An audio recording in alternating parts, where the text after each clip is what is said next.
O ministro das Comunicações, Juscelino Filho, está enchendo o gabinete dele de pessoas que não deveriam estar lá. Tem aliado aposentado por invalidez, tem o sogro, praticamente um gabinete paralelo. O sogro do Juscelino fica fazendo? Fica recebendo as pessoas em nome do Estado.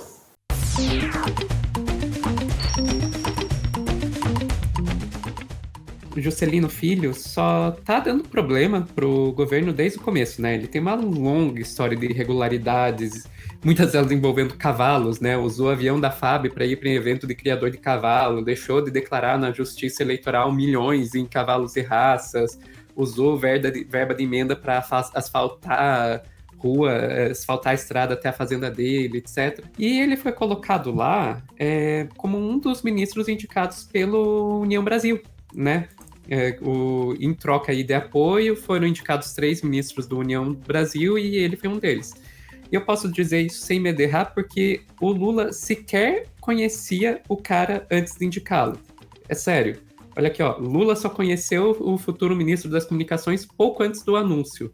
Ele teve seu primeiro contato com o futuro ministro pouco tempo antes de anunciá-lo nessa quinta-feira ali, no caso, 29 de dezembro do ano passado. Se você vai ler a reportagem, ele literalmente conta que o Lula conheceu o cara no caminho para o evento que ia fazer o anúncio lá dos ministros. Tá, e qual que é o último enrosco desse ministro aí?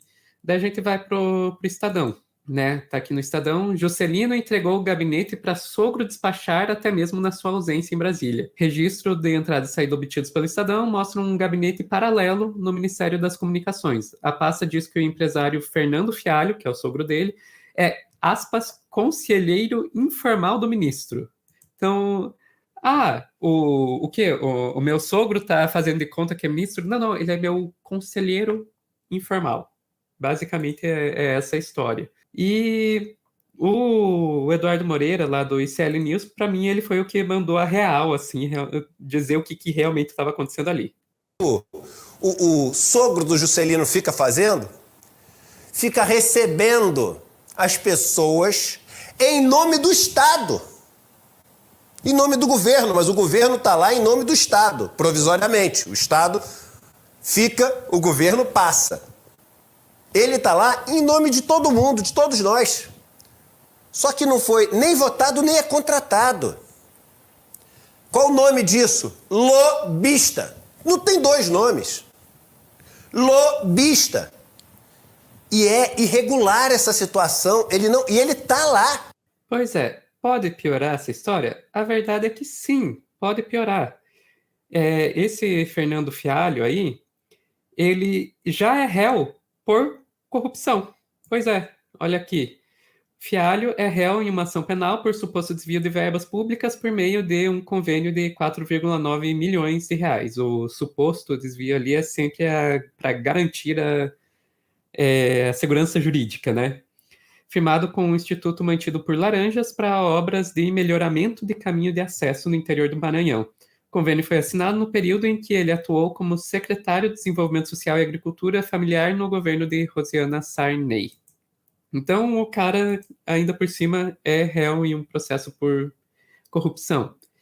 Mas não é só ele, tem um outro aliado do Juscelino Filho que também fica aparecendo lá pelo ministério, que é o João Bezerra Magalhães, que é esse cara aqui, circulado ali na fotinho com o ministro, que ele foi aposentado por invalidez. E é bom destacar isso porque uma pessoa que é aposentada por invalidez, ao contrário da aposentadoria comum, ela não pode trabalhar. Se você está dizendo que não, eu estou me aposentando mais cedo porque eu não posso trabalhar, você obviamente não pode pegar essa aposentadoria e depois ir fazer outro trabalho. Mas é o que ele está fazendo lá no Ministério das Comunicações, sob o Juscelino Filho. E esse aí, cara aí, continua queimando cada vez mais o governo em troca de um apoio que, vamos e convenhamos, nunca veio de verdade. Vou deixar aqui o nosso comentarista para um dia, Leonardo Rossato, falar um pouquinho mais sobre o assunto. Eu acho que o Juscelino Filho é a principal consequência de um acordo muito mal feito. né, que é talvez o pior acordo dentre esses acordos para apoio, o acordo entre o governo Lula feito. O União Brasil ele ganhou 3 ministérios. Um dos ministérios foi uma indicação do Davi Alcolumbre, que foi o Valdez Góes, e que ele era um cara que ele era do PDT, e que ele está em processo de migração para a União Brasil. Ou seja, ele era um cara que não era interno ao partido. Mesmo o União Brasil sendo um enorme balaio de gatos e que supostamente teria o aval do União Brasil no Senado, essa indicação. Mas, gente, União Brasil no Senado tem nomes como Sérgio Moro, Marcos Rogério. Como que esses caras eles vão dar aval a isso? Né? Então, vamos lá, é um acordo que começa muito ruim. O segundo nome é o nome da Daniela Carneiro, né, que é esposa do prefeito de Belford Roxo e deputada mais votada no Rio de Janeiro, que entrou num acordo para ter lá o Ministério do Turismo, inclusive o Freixo está trabalhando com ela na Embratur. Só que aí você tem um outro problema, que é um problema de ordem interna. Em primeiro lugar, o União Brasil ele começou a argumentar de uns meses para cá que não, esse acordo com a Daniela Carneiro é um acordo da cota pessoal do Lula. Por quê? Porque União Brasil, a presidência do União Brasil, Luciano Bivar, ele rompeu com União Brasil no Rio de Janeiro e inclusive a Daniela Carneiro entrou com processo no tribunal eleitoral para sair do União Brasil.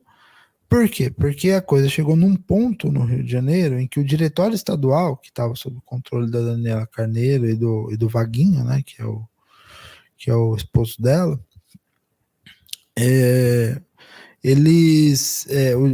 a direção nacional da União Brasil chegou a cortar os acessos deles. Então, assim, é um estágio de crise interna no União Brasil que fatalmente vai fazer com que a Daniela Carneiro saia do partido. E hoje o partido, ou União Brasil, não conta com a Daniela Carneiro como uma indicação nesse sentido. E daí sobrou o Juscelino. Juscelino, que é uma indicação do partido, é a única das três que é considerada uma indicação de fato do partido, Ministério Estratégico, que é o Ministério das Comunicações, mas que está dando toda essa série de problemas aí. E qual que é a contrapartida, ou a não contrapartida? Você vê as votações na Câmara, a União Brasil ele tem mostrado um índice baixíssimo de fidelidade ao governo Lula. O índice comparável a outros partidos do Centrão ou partidos de oposição. Então, quando você percebe que é um acordo totalmente mal feito, mal articulado, mal ajambrado e que deveria sim, né, ter uma conversa de novo entre governo e União Brasil, até para você ou você refaz as bases desse acordo de outra maneira, ou você desfaz esse acordo mesmo e tenta buscar outras formas, outros nomes, tenta tenta refazer esse acordo do zero, porque do jeito que está, esse acordo não funciona, né? Por tudo que foi colocado, né? Você traz um cara que era de outro partido para o União Brasil para ser ministro, você traz uma ministra do União Brasil que era responsável por um diretório estadual e rompeu com o partido e no âmbito federal. E você traz um cara que está envolvido em toda espécie de prática de corrupção, como infelizmente é mais comum do que gostaríamos no âmbito de Brasília. né? E daí você percebe que, assim, que nesse caso é uma corrupção, assim, como a gente tem dito, com o governo Bolsonaro parece que se institucionalizou a corrupção de baixo clero. Então, os esquemas de corrupção não são mais aquelas coisas complexas que a gente via. Ah, porque você tem uma pessoa que indica uma segunda, que indica uma terceira. Não, parece que é um negócio que é muito descarado. Muito.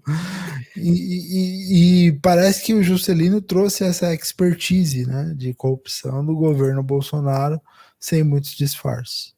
Né? Até porque, se não me engano, o Juscelino ele era do União Brasil do Maranhão, que fazia oposição ao grupo do Flávio Dino e apoiava o Bolsonaro até ano passado. Enfim, Pois é. é essa lógica que a gente está vendo.